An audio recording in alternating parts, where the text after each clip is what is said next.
Porque dentro da musculação nós temos os treinos que são os treinos mais tensionais, onde você trabalha com cargas, e tem treinos que não precisa necessariamente focar na carga. E ele é um treino que vai fazendo você tomar gosto pela musculação. Quando você vê, você tá num outro padrão. Porque isso aí é mais ou menos igual... Também tô desconfiada, né? Eu quero ouvir. Não, o Elemar não adianta. Ele troca o almoço por um treino.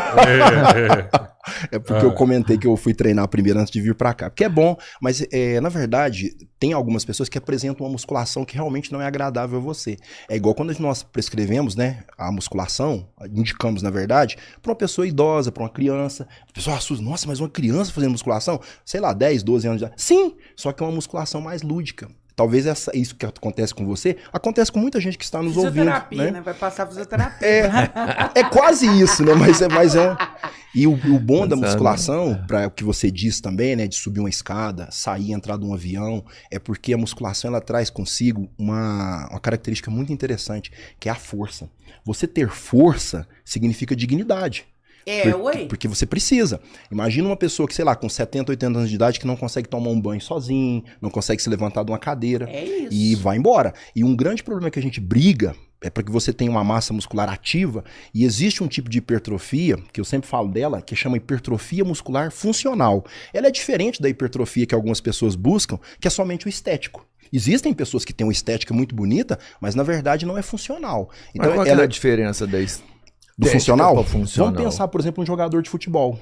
Ele busca a hipertrofia, o treinamento de força na musculação, não voltado para ficar gigante. Ele precisa de força, potência, ele precisa de agilidade. Um lutador, por exemplo. E essa musculação funcional, ela também traz para esse nicho de pessoas comuns, como nós, onde você vai ter mais força, disposição. Um Ramondino, tudo deve ser o cara não consegue limpar o bumbum ali a hora que ele tá fazendo cocô. Não consegue coçar as costas, assim, né? Funcional. Por isso que a gente desmistifica a musculação. Você coça as suas costas? Não. Até uma parte, sim. Eu quase pedi pra ele coçar. Não vai, não. Eu não vou pedir pra ele fazer uma coisa mais difícil.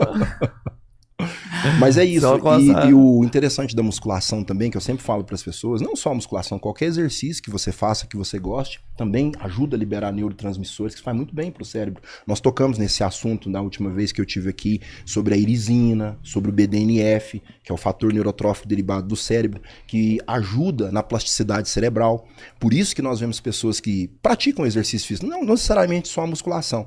Ele tem sim uma resiliência melhor, ele suporta melhor alguns tipos de desafios, e ele também tem faculdades motoras preservadas e cognitivas também, só com exercício físico. Ah, beleza, mas a pessoa não tem como praticar exercício físico. Nós vemos isso na prática em pessoas também que são ativas, que não fazem necessariamente o exercício físico, mas faz atividade física. Ele marcou que é a diferença. Vamos imaginar uma pessoa que trabalha na roça, acorda lá só 4 horas da manhã, vai lá apartar a vaca, tirar o leite, depois vai mexer com a cerca, enfim. O dia inteiro ele tá fazendo. Esse dona de casa, né? Dona de casa. Esse menino aí mexe com apertar a vaca, tirar leite, arrumar a cerca, o dia inteiro aí, ó. Não faz musculação. Mas isso é um gás calórico, não tem? É um gás calórico, sim.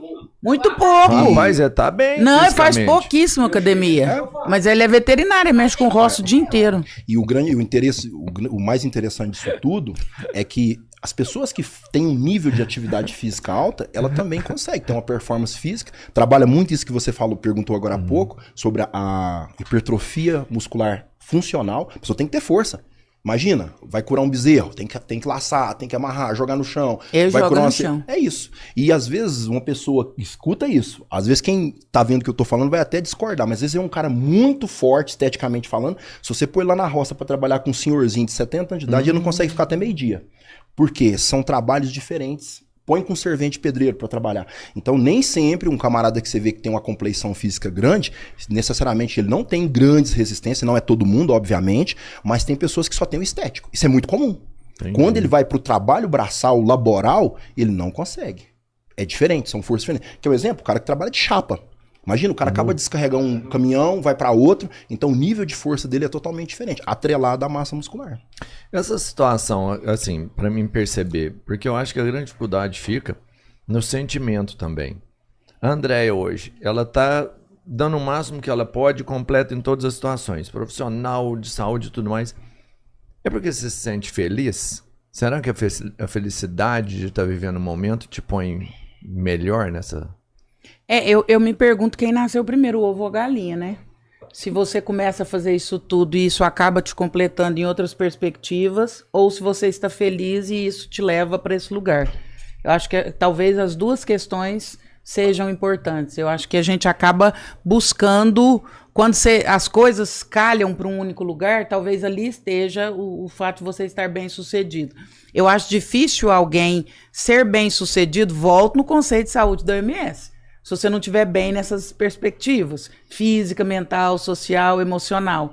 Então eu acho que as coisas vão fechando e aí te conduzem talvez para esse lugar de estar bem, de conseguir realizar as coisas. Eu acho que é por aí. Quando o Elimar fala muito de exercício físico, eu brinco, não gosto de musculação, mas a gente não vai fugir disso, Rodrigão. Não tem jeito, não. Exercício físico a gente não vai fugir, não vai ter jeito, vai ter que fazer. Em termos de saúde mental, o exercício físico, ele melhora, inclusive, primeiro ele melhora porque ele evita você entrar em situações mais graves, de ansiedade, de depressão, porque ele vai aumentar a excreção de neurotransmissores, como dopamina, serotonina, ocitocina. Então, naturalmente, você já tem antidepressivos naturais e ansiolíticos naturais que o seu cérebro produz e, sob situação de exercício físico, ele produz muito mais. Uma vez adoeceu e tomou remédio, o exercício ajuda o remédio a fazer efeito mais rápido, com menor dose e em menor tempo. Então não tem jeito. O exercício físico, nós não vamos correr dele. É igual eu tô negociando comigo mesma. Se por enquanto eu ainda não conseguir musculação do jeito que eu quero, pelo menos o aeróbico ferrado todo dia, eu preciso dar um jeito de fazer. Não tem jeito de correr. Exercício físico não tem jeito. Eu vi um dado essa semana assustador. Agora, definitivamente. 2024, o Brasil já entrava no ranking do país mais ansioso e o segundo mais deprimido do mundo. 2024. O Brasil é o país mais ansioso do mundo. Está na frente de países como a Índia, que passa por pobreza extrema, Ucrânia, que vive em guerra, Oriente Médio, que está em guerra há mais de 20 anos, África, que vive situação de pobreza extrema. O Brasil está na frente desses países, o país mais ansioso do mundo e o segundo mais deprimido. Agora, dados de 25 de outubro, o afastamento por doenças emocionais no Brasil, a partir de agora, é maior que o de câncer. Caramba! Se afasta mais pessoas no Brasil por problemas emocionais e saúde mental do que por câncer. A gente falou sobre isso no episódio do CEL, né, dos professores de São Paulo, todo dia professor. Então, esse dado, ele é gravíssimo. E aí fica a pergunta, né? E aí são várias, inclusive discuti isso muito com a Bia também, com a Ana Beatriz. Várias perspectivas. Por que o Brasil é o país mais ansioso do mundo? Se não vivemos em situação... Tem países com maior violência, com maior questão, com guerra. Não, você não sabe, né? Mas eu já tô mais ansioso pra saber. Pra mim é muito multifatorial. Muito multifatorial. Inclusive passando pela questão da nutrição, do exercício físico. Mas pra mim tem um fator que amplia isso muito. O fato da gente viver sempre em estado de alerta nos adoece. O nosso cérebro tem dois sistemas. O simpático, que é o estado de alerta, e o parasimpático, que é o estado de relaxamento. Nós nascemos com esses dois. É igual um avião decolando. O avião tem um estágio normal dele. Se acontecer alguma emergência, máscaras cairão, luzes se apagarão, várias coisas acontecem, não acontece? Aquele é o simpático, estado de urgência. Estado normal, parasimpático. Quando eu vivo muito no simpático, eu adoeço. Qual uma das coisas que faz mais eu viver no sistema simpático? A sensação de medo de não saber se eu volto para casa. O avião tem dois sistemas, o simpático e o parasimpático. O simpático é o sistema de urgência e emergência. Quando a gente vive nele, a gente adoece. Por que o Brasil é o país mais ansioso do mundo? Uma das piores coisas que piora bastante a saúde mental do brasileiro. Primeiro, perder o direito de ir e vir. Se você estiver no Rio de Janeiro, você tem coragem de sair 2 horas da manhã em qualquer lugar? Não. Você tem coragem de deixar seus filhos ir para qualquer lugar, qualquer hora da noite? Você não sabe se ele volta. Então, nós perdemos o direito de ir e vir. Segundo, a gente não sabe se a gente volta para casa devido à violência urbana. Isso nos deixa o tempo todo em estado de alerta e hipervigilância com o nosso sistema simpático ativado. Possivelmente, esse seja um dos maiores fatores que piora a saúde mental do brasileiro. A insegurança quanto à própria vida. A gente quase voltou a ser um homem primitivo. Qualquer barulho na folha poderia ser um animal que ia te engolir. Exatamente. A gente volta ao primeiro estágio humano que a gente teve de, sei lá, de ter que se proteger a todo instante de tudo que tinha vida. Então vivemos uma grande tensão, nós e os nossos. Somado a isso, todas as questões que envolvem também. Aí quando vem um número, agora, outubro de 2025, que no Brasil se afasta mais por doença mental do que por câncer, esses números são alarmantes. O Brasil é o país que mais tem afastamento por burnout. Nenhum país do mundo se afasta tanto por síndrome de burnout como o Brasil. Aí eu começo a questionar algumas coisas que também no meu consultório eu fazia, que eu vejo no meu dia a dia, porque eu estudo um pouquinho de medicina integrativa e gosto. Ah, tem depressão, já estou tomando remédio. Você olhou vitamina D? Você olhou ferritina? Você olhou B12? Antes de tomar toda essa medicação, começa a observar algumas outras coisas, que é outro fator que para mim também no Brasil agrava muito. Tudo que é chamado de ansiedade, eu falo e arrepio. Tudo que é chamado de ansiedade, será que é ansiedade? Tudo que é chamado de depressão, será que é depressão? Será que esses números apontam para esse adoecimento real?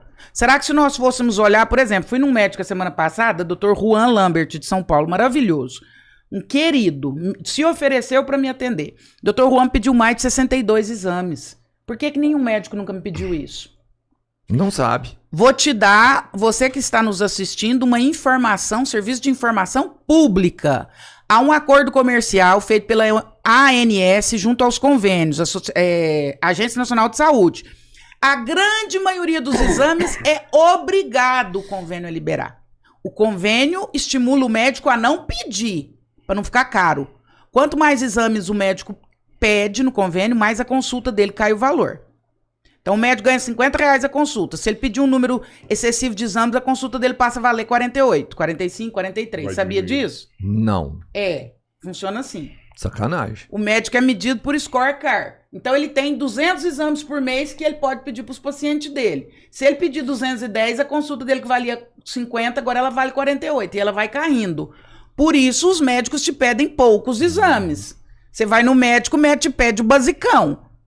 Aí o Dr. Juan pediu 62 exames para mim. Eu cheguei no laboratório, o laboratório liberou na hora. O convênio não pode impedir a liberação do exame. Ele estimula a não pedir. Só marcadores tumorais, o Dr. Juan pediu 12 para mim. Para ver genética de câncer de pâncreas, de câncer de fígado, de câncer de mama, de câncer de útero, de câncer de ovário. Só vitamina B12, cálcio, magnésio, ferro, não sei o que lá, trocentos. A poliproteína A, a poliproteína B, que fala do seu risco de infarto. Se você tem risco de alguns anos sofrer um infarto. Por que os médicos não pedem isso? Aí você sabe o que ele faz?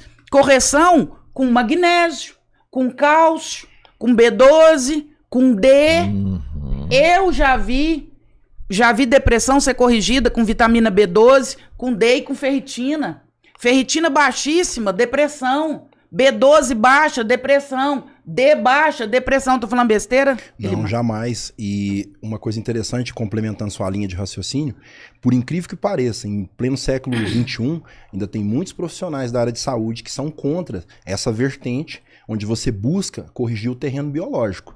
Porque, na verdade, como nós falamos agora há pouco, do carro desregulado, esses quadros, como a Andréa citou, de ansiedade, depressão, muitas vezes eles são confundidos com deficiências nutricionais que levam todo o sistema de produção de neurotransmissores a ficar baixo. Então vamos pensar, eu gosto muito de usar o exemplo de uma panificadora. Vamos pensar que você tem uma panificadora. Aí você está aguardando chegar material para você trabalhar, o camarada te avisa na segunda-feira de manhã, infelizmente teve um problema aqui de logística, não vai chegar farinha de trigo para você essa semana. Você tem ideia da quantidade de produtos que aquela panificadora não vai conseguir produzir? A culpa é do padeiro? A culpa é da moça do caixa? Não, é porque não chegou matéria-prima.